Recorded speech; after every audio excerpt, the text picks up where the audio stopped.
एक पति ने अपनी पत्नी को रंगे हाथों पकड़ लिया, पर सजा किसे मिली ये किसी ने नहीं सोचा। ये कहानी है कैसे रिश्ते की जिसमें प्यार था, परफेक्ट शादी थी, और फिर आया शक, धोखा और क्राइम। वो बीवी जो पहले हर सुबह उसके लिए पूजा करती थी, आज उसी के खिलाफ एफआईआर लिखवा रही थी। पर सवाल ये नहीं कि धोखा किसने दिया, असली ट्विस्ट ये है कि इस खेल में तीसरा कौन था। जब पत्नी ने सबूत इकट्ठा किए तब सब चौंक गए, क्योंकि सच्चाई सिर्फ अफेयर नहीं थी। इस कहानी का अंजाम इतना जबरदस्त है कि आप आखिरी सीन तक रुक नहीं पाएंगे। शाम ढल रही थी और सीमा की आंखें बालकनी से उस दरवाजे को ताक रही थीं, जो अब देर से ही खुलता था। आज उनकी शादी की 6ठी सालगिरह थी, पर ना फूल थे, ना कोई गिफ्ट, और ना ही वो तू। अविनाश रोज की तरह लेट आया, लेकिन इस बार उसकी आंखों में कोई पछतावा नहीं था। सीमा ने धीमे से पूछा, कुछ भूल तो नहीं गए? और जवाब में बस एक थकी हुई चुप्पी मिली। उस चुप्पी में प्यार नहीं, कोई अनजाना बोझ था, कोई राज जो उनके बीच दीवार बन गया था। सीमा की मुस्कान ठहरी रही, लेकिन दिल के अंदर कोई बवंडर उठ चुका था। रात को जब अविनाश सोने लगा, मोबाइल उसकी छाती पर पड़ा था, अनलॉक। सीमा ने बिना कुछ सोचे उठाया, और जो देखा उसकी रग रग सुन्न हो गई। आज तुम्हें देखने को बहुत मन कर रहा है। ये मैसेज किसी नैना के नाम से था। दिल कांप उठा, हाथ ठिठक गए, लेकिन आंखें सच पड़ चुकी थीं। सीमा ने मोबाइल वापस रखा। चेहरे पर एक झूठी मुस्कान थी, लेकिन सीने में आग। अब सवाल ये नहीं था कि अविनाश धोखा दे रहा है, सवाल ये था कब से। अगली सुबह सीमा ने बालकनी से देखा, नैना फिर वही हंसी लेकर बाहर आई थी। गुलाबी साड़ी, खुले बाल और वो नजरें जो अब चुभने लगी थी। नैना उनके ठीक सामने वाले फ्लैट में रहती थी, और अब सब कुछ बदल चुका था। सीमा की आंखें उसे पढ़ने लगी थी। हर इशारा, हर मुस्कान एक संकेत बन चुका था। वो अचानक ज्यादा सजने लगी थी, और अविनाश की नजरें उससे टकराकर फिसल जाती थी। सीमा ने पहली बार अपने ही मोहल्ले को अजनबी महसूस किया। सीमा ने सब कुछ नजरअंदाज करने की कोशिश की, खुद को काम में डुबो दिया, लेकिन हर रोटी जलती थी और हर दाल में उसका स्वाद कड़वाहट भर देता था। अविनाश अब घर देर से आता और नैना अब घर देर से जाती। सीमा की खामोशी अब जासूसी में बदल रही थी, हर कदम, हर आवाज पर नजर। वो जानना चाहती थी कि आखिर कौन सी कमी रह गई थी उसमें। किचन की गर्मी से ज्यादा उसके अंदर की जलन उसे खा रही थी। एक दिन नैना खुद आई, चाय लेकर। भाभी जी, चाय पीजिए, बड़ी थकी लग रही हैं आप। सीमा ने मुस्कुराकर लिया, लेकिन आंखें टिकी थी उसके हाथ की महंगी घड़ी पर। नैना ने अविनाश का नाम ऐसे लिया जैसे बरसों से जानती हो, बहुत बरसों से। हर शब्द में मिठास थी, लेकिन सीमा को वो चाय जहर से कम नहीं लगी। उस दिन पहली बार सीमा को नैना की हंसी में कोई साजिश सुनाई दी। सीमा ने अविनाश की अलमारी साफ करते हुए एक पुराना लिफाफा निकाला। भीतर रखा था नैना की लिखी चिट्ठी। तुम्हारे साथ बिताया हर पल जादू था। तारीख देखी तो 2 साल पहले की थी, यानी ये सब नया नहीं था। सीमा की आंखों में आंसू थे, पर चेहरे पर अब जंग का इरादा था। उसने चिट्ठी को फाड़ा नहीं, उसे सबूत की तरह संभाल लिया। अब ये इश्क सिर्फ धोखा नहीं, एक क्राइम बन चुका था। सीमा ने एक छोटा कैमरा ऑनलाइन ऑर्डर किया और बेडरूम में गुप्त जगह छुपा दिया। उसकी रातें अब नींद से नहीं, इंतजार से भरी थीं, कब कोई गलती हो। वो चाहती थी सबूत, ताकि सिर्फ जज्बात नहीं, कानून बोले। हर पल की रिकॉर्डिंग, हर आवाज का हिसाब। अब खेल शुरू हो चुका था। वो औरत जो सिर्फ गृहिणी थी, अब एक चालाक जासूस बन गई थी। धोखा खाने के बाद अब वो धोखे की शक्ल पहचानना सीख चुकी थी। एक रात कैमरे ने कुछ रिकॉर्ड किया।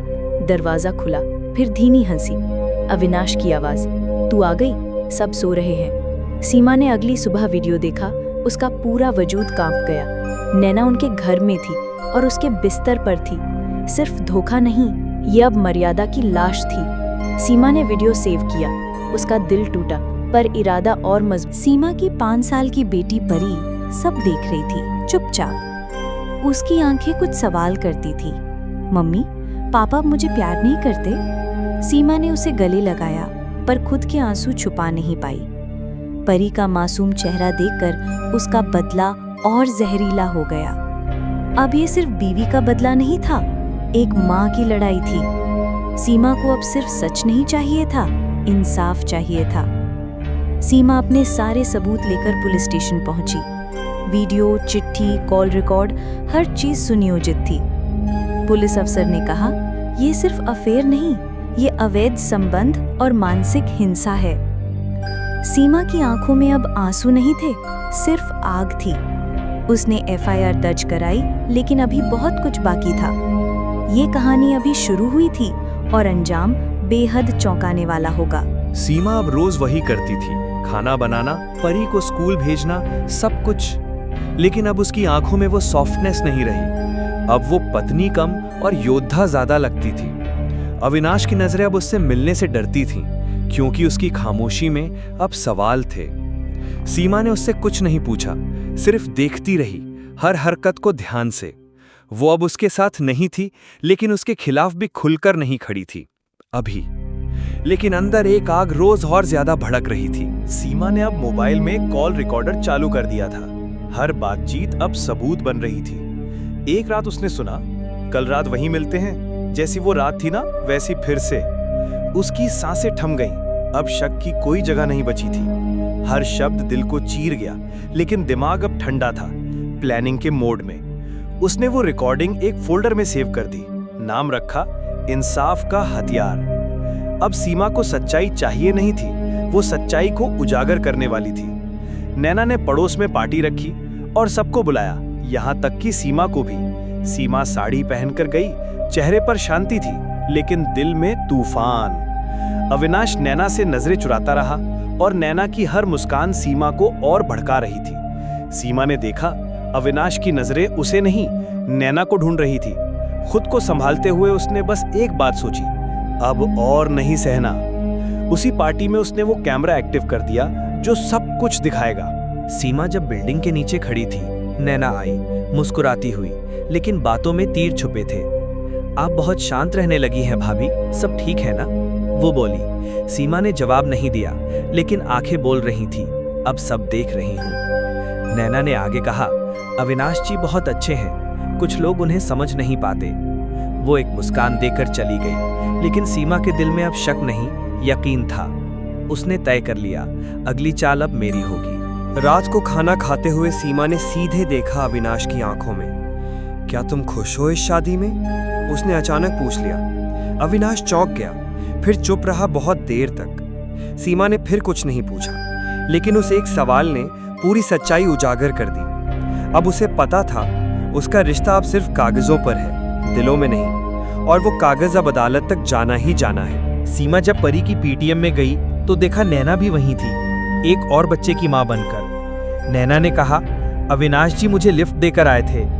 सीमा का चेहरा अब पत्थर था, ना गुस्सा ना हैरानी, बस ठंडा मौन। टीचर बच्चों की बातें कर रही थी, पर सीमा की सोच कहीं और उड़ रही थी।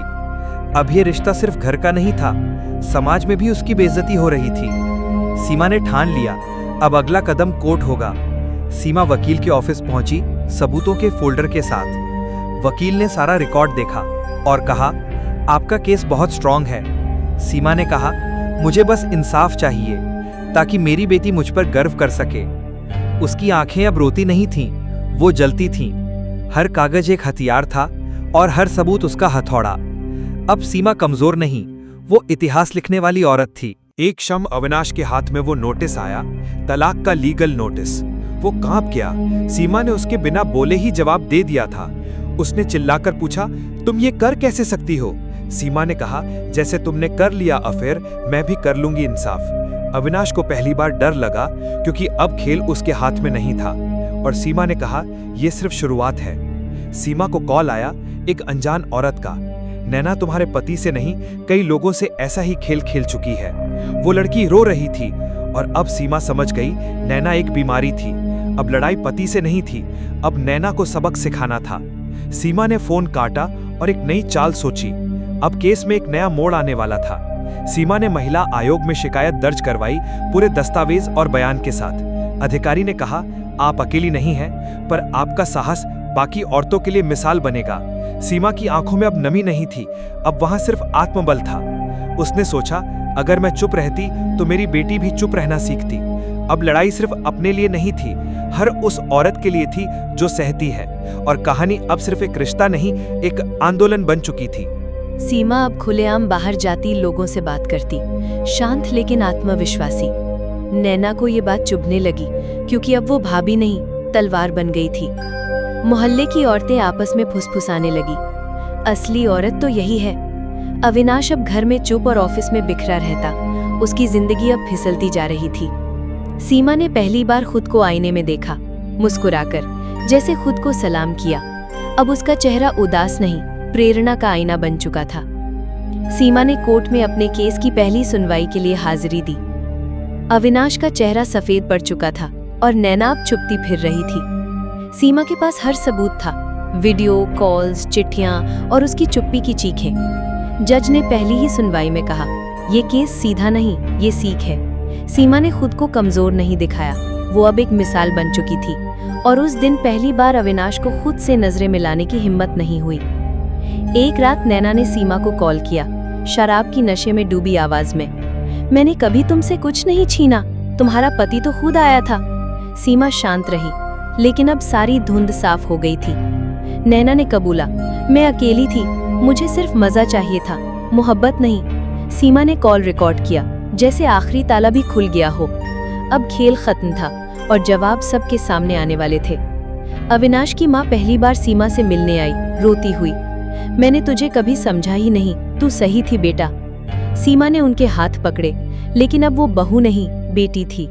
सास ने कहा, जिस औरत ने इतना सहा, वो आज मेरी आंखों का मान है। पूरा परिवार अब सीमा के साथ था और अविनाश अकेला, जिसने सब कुछ गंवाया। आज वो समझ चुका था, पर देर हो चुकी थी। एक दिन मोहल्ले की औरतों ने सीमा को रोक लिया। आपने बहुत हिम्मत दिखाई। सीमा मुस्कुराई, कहा, हिम्मत तब आती है जब दर्द हद से गुजर जाता है। मीडिया में केस की चर्चा होने लगी। Seema Sharma, a wife who fought back. हर जगह लोग बात कर रहे थे। औरत कमजोर नहीं होती, सिर्फ शांत होती है। अब सीमा एक कहानी नहीं, एक उदाहरण बन चुकी थी। हर वो औरत जो सह रही थी, अब आवाज बन रही थी। अविनाश एक रात सीमा के पास आया, मुझे माफ कर दो। उसकी आंखों में आंसू थे, लेकिन अब वो असर नहीं कर रहे थे। सीमा ने कहा, मैंने तुम्हें माफ किया, लेकिन अब भूल चुकी हूँ। वो कमरे से निकल गया और पीछे सिर्फ खामोशी रह गई। सीमा ने खिड़की से देखा, उसका अतीत अब दूर जा रहा था और उसकी नई सुबह दरवाजे पर दस्तक देने को तैयार थी। परी ने एक दिन कागज में कुछ लिखा, माई हीरो, माई मॉम। सीमा की आंखें भर आईं, लेकिन दिल मुस्कुरा रहा था। तू मेरी बेटी नहीं, मेरी ताकत है। उसने परी को गले लगाया। अब जो रिश्ता टूटा था, उससे एक और रिश्ता और गहरा हो गया था। सीमा ने उस दिन समझा, माँ होना सबसे बड़ा सम्मान है, और वो अब सिर्फ तलाकशुदा नहीं, प्रेरक माँ थी। अंततः कोर्ट का फैसला आया। सीमा को बेटी की पूरी कस्टडी और मुआवजा मिला। अविनाश को कोर्ट ने दोषी माना। मानसिक प्रताड़ना और विवाहेतर संबंध का प्रमाण साबित हुआ। सीमा ने मुस्कुराकर सिर झुकाया, जैसे जीवन ने उसे सलाम किया हो। भीड़ खामोश थी, पर दिलों में तालियां बज रही थी। ये केवल एक केस नहीं था, ये एक क्रांति थी। न्याय अब कागज पर नहीं, आंखों में दिख रहा था। पुलिस नैना को घर से उठाकर ले गई, फ्रॉड और मानसिक शोषण के केस में। वो चिल्ला रही थी, मैंने कुछ नहीं किया। सीमा दूर से देख रही थी, आंखों में ना नफरत थी, ना खुशी, बस शांति। अब हर चाल का जवाब मिल चुका था और हर जख्म भर चुका था। सीमा ने सिर मोड़ा और आगे बढ़ गई, बीते हुए को पीछे छोड़कर पूरे आत्मविश्वास से। सीमा ने एक छोटी सी नौकरी शुरू की, एक एनजीओ में महिलाओं की मदद के लिए। हर दिन वो नई महिलाओं से मिलती, जिनमें कभी वो खुद थी। उसकी आवाज़ अब किताबों में, भाषणों में और कहानियों में गूंज रही थी। परी स्कूल से लौटती और कहती, मम्मा आज फिर आप पर प्राउड हुआ। सीमा अब अधूरी नहीं थी, वो अब खुद अपनी दुनिया थी और कहानी का आखिरी मोड़ एक नई शुरुआत थी। एनजीओ में काम करते हुए सीमा ने महसूस किया, अपने पैरों पर खड़ा होना आसान नहीं होता। कभी कंप्यूटर की भाषा समझ नहीं आती, तो कभी दिल पुराने जख्म को रेत देता। लेकिन हर बार जब वो थकती, परी की हंसी उसे खड़ा कर देती। पहली सैलरी जब हाथ में आई, आंखें भीग गईं, लेकिन होठ मुस्कुराए। वो अब किसी की पत्नी नहीं, अपनी मेहनत की पहचान बन रही थी। उस दिन उसने खुद से कहा, अब मैं वापस नहीं मुड़ूंगी। एनजीओ में ही सीमा को मिला आकाश, कॉलेज का पुराना साथी। उसने सीमा को पहचाना और बिना सवाल किए साथ देने लगा। वो उसकी ताकत नहीं बना, बस उसकी चुप्पी का साथी बन गया। सीमा ने पहली बार किसी मर्द की आंखों में इज्जत देखी, बिना किसी लालच के। आकाश ने सिर्फ कहा, तुम अकेली नहीं हो, बस इतना याद रखना। और उस दिन सीमा को लगा जिंदगी फिर मुस्कुराने लगी है। जब मोहल्ले में खबर फैली कि सीमा अब ऑफिस जाती है, ताने शुरू हो गए। अकेली औरत बाहर निकलती है तो सबकी नजरें लगती हैं, किसी ने कहा। सीमा ने मुस्कुराकर जवाब दिया, अकेली औरत नहीं, आजाद औरत हूं मैं। अब वो जवाब देना सीख गई थी और चुप रहना छोड़ चुकी थी। हर ताना अब उसे और मजबूत कर रहा था। जिस दुनिया ने उसे तोड़ना चाहा, अब उसी को जवाब मिल रहा था। परी ने स्कूल के फंक्शन में भाषण दिया, मेरी माँ मेरी सुपर हीरो है। सीमा भीड़ में खड़ी थी, लेकिन उसकी आंखें सबसे ऊपर चमक रही थी। जब बच्ची ने कहा, मैं मम्मा जैसी बनना चाहती हूँ, तालियां गूंज उठी। सीमा ने पहली बार महसूस किया उसका सफर अब किसी किताब की कहानी बन चुका है। मंच पर बेटी थी, लेकिन पीछे उसकी हिम्मत थी, और आज पहली बार उसे लगा उसकी जीत पूरी हो रही है। अविनाश अब एक छोटे शहर में अकेले रह रहा था। कोई नौकरी नहीं, कोई साथी नहीं। हर रात शराब और पछतावे में डूबा रहता, और सुबह अकेलापन उसका मुंह चिढ़ाता। उसने नैना को ढूंढा, लेकिन वो तो कहीं और खेल रच रही थी। अब उसे समझ आ चुका था, जिसे प्यार समझा वो सिर्फ एक भ्रम था। सीमा की यादें अब उसके जख्म थीं, जिन्हें वो सह नहीं पा रहा था। लेकिन अब वक्त निकल चुका था, माफी का हक भी खो चुका था। सीमा ने अपनी कहानी एक डायरी में लिखनी शुरू की। नाम दिया, धोखा नहीं, बदलाव। हर पन्ना उस दर्द का दस्तावेज था जो अब प्रेरणा बन चुका था। एक प्रकाशक ने उसे पढ़ा और उसी दिन छापने का फैसला कर लिया। अब सीमा सिर्फ एनजीओ वर्कर नहीं, एक लेखिका, एक आवाज बन चुकी थी। किताब की पहली लाइन थी, जब कोई तुम्हें तोड़े तो उससे डरना नहीं, खुद को जोड़ना सीखो। उसकी कहानी अब लाखों औरतों का हौसला बनने वाली थी। सीमा को एक न्यूज़ चैनल ने बुलाया। आपकी कहानी ने देश को झकझोर दिया है। स्टूडियो में उसकी आंखें थोड़ी डरी हुई थीं, लेकिन आवाज साफ और मजबूत। मैं कोई आदर्श नहीं हूँ, बस वो औरत हूँ जिसने चुप रहना बंद कर दिया। लाखों महिलाओं ने टीवी पर उसे देखा और अपने आंसू पोंछे। वो अब सिर्फ एक नाम नहीं, एक चिंगारी थी, जिसने सब कुछ खोकर खुद को पा लिया। एनजीओ में सीमा को एक और नई महिला मिली, नैना। उसका चेहरा अब थका हुआ था, आंखें शर्म से झुकी थी। तुम सही थी सीमा, मुझे माफ कर दो। सीमा ने कहा, माफ करना सीख चुकी हूँ, लेकिन भरोसा दोबारा नहीं आता। फिर भी उसने नैना को एक नई शुरुआत का मौका दिया, इंसानियत से। कभी जिसने उसका घर तोड़ा था, आज उसी को हाथ पकड़कर उठाया।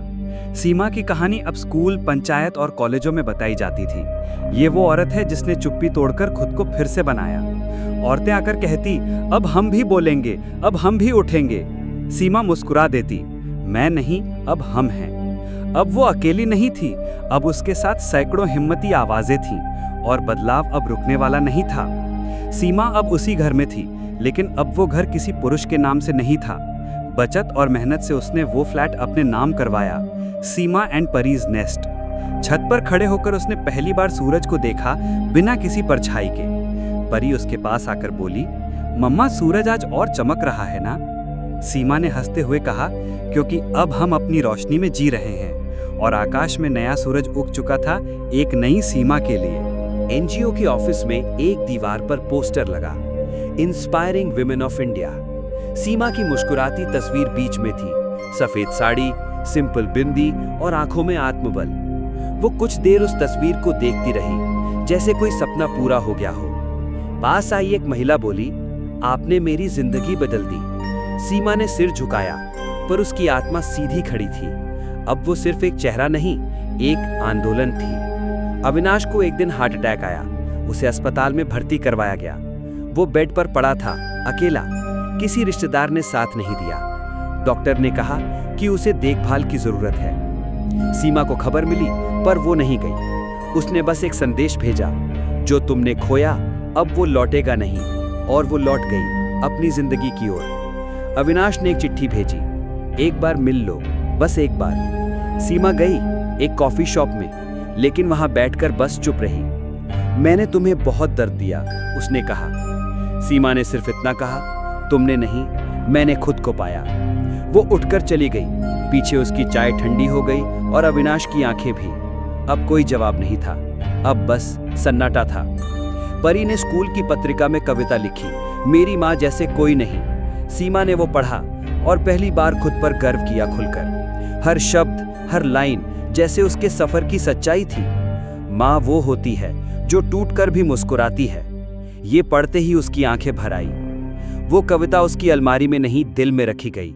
और अब वो जानती थी वो किसी के लिए पूरी दुनिया थी। सीमा को बुलाया गया विमेंस करेज अवार्ड देने के लिए। मंच पर खड़ी होकर उसने कहा, मैं सिर्फ लड़ी नहीं, मैंने खुद को फिर से रचा।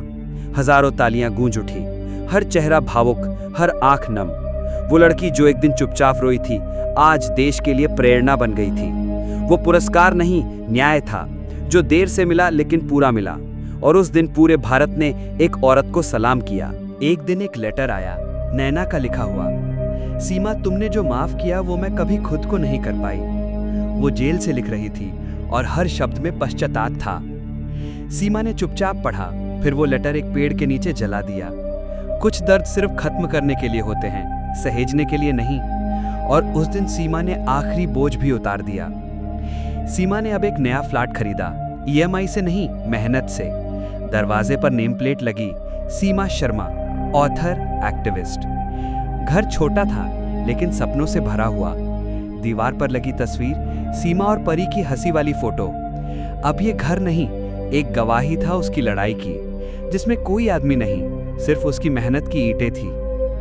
अब वो मोहल्ला जो कभी उसे बेवफा की बीवी कहता था, अब वो उसे प्रणाम करता था। स्कूल की बच्चियां उससे ऑटोग्राफ मांगती, महिलाएं सलाह लेने आती। सीमा हर बार कहती, मैं तुम जैसी ही हूं, फर्क सिर्फ यह है कि मैंने डरना छोड़ दिया। जहां पहले ताने थे अब तारीफें थी, जहां पहले नजरें चुरती थी अब आंखें झुक जाती थी सम्मान में। उसका बदलाव अब समाज का बदलाव बन गया था। परी अब बड़ी हो चुकी थी, उसकी कॉलेज ग्रेजुएशन का दिन था। स्टेज पर जब वो बोली, मेरी माँ मेरी सबसे बड़ी टीचर है, सीमा की आंखों से आंसू थमे नहीं, लेकिन मुस्कान हर शब्द में थी। कभी जो माँ टूटी थी, आज उसकी बेटी आसमान छू रही थी। सीमा ने खुद से कहा, बस अब यही मेरी जीत है। और तालियों की गूंज में एक माँ का सपना पूरा हो गया। सीमा छत पर बैठी थी, डायरी में आखिरी पंक्ति लिख रही थी, मैं टूटी थी लेकिन बिखरी नहीं, और यही मेरी असली जीत है। उसने कलम रख दी और दूर तक फैले आसमान को देखा। परी उसके पास आकर बोली, अब अगली किताब मेरी होगी मम्मा। सीमा मुस्कुराई, जैसे कहानियां पूरी नहीं, विरासत बन चुकी हो। और पर्दे पर शब्द उभरे, ये कहानी हर उस औरत की है जो फिर से जीना चाहती है।